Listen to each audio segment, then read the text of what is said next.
O'zbekiston Xalq Demokratik partiyasi Toshkent viloyati kengashida tashabbus va g'oyalarimiz mustaqil yangi O'zbekiston taraqqiyoti uchun g'oyasi bilan eng faol deputat tanlovining viloyat bosqichi bo'lib o'tdi. Hozir shu haqida.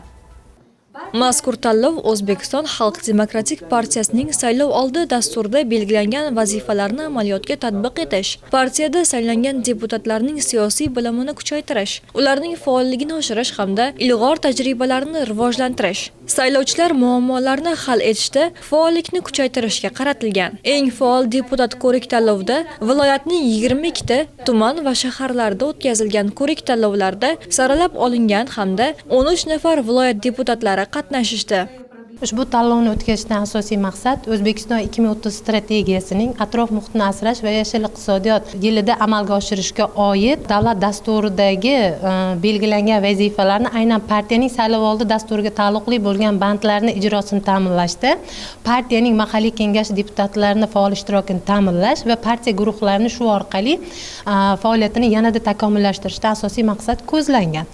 Tanlov 3 bosqichda o'tkazilishi belgilangan. Birinchi bosqich 2025 yil oktyabr-noyabr oylarida shahar tuman kengash deputatlari o'rtasida o'tkazildi. O'zbekiston Xalq Demokratik partiyasi Toshkent viloyatidan bugungi kunda 104 nafar deputatlar shahar tuman kengash deputatligiga saylangan. Barcha deputatlar faol ishtirok etishdi va mana shu birinchi bosqichda g'olib deb topilgan ishtirokchilar o'rtasida bugun tanlovimizning aynan Toshkent viloyat bosqichi o'tkazilmoqda. Tanlov davomida shuni kuzatdimki, bir so'z bilan aytganda bu tanlovgina bo'lib qolmadi.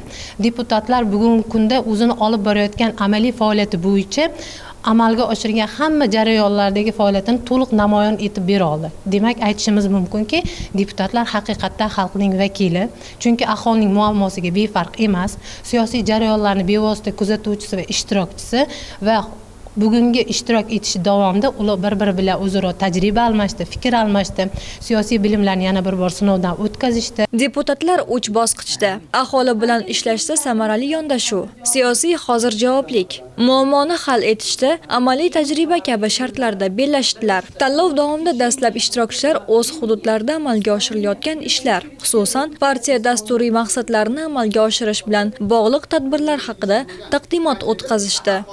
Bugun Toshkent viloyati kengashi tomonidan o'tkazilayotgan eng faol deputat ko'rik tanlov viloyat bosqichi ishtirokchisi sifatida o'z bilim va ko'nikmalarimni yanada sinab oldim. Ushbu tanlov mahalliy kengash deputatlari uchun nima berdi? Birinchi o'rinda ularning ish faoliyatlarida ishlatilishi kerak bo'lgan ish tajribalarini yanada ommalashtirish va ularning ishlarini amalga oshirish, ularni hayotga tatbiq etish uchun eng samarali yo'l bo'ldi. Ushbu tanlovda ishtirok etar ekanman, men o'zimga bitta katta maqsadni qo'ydim.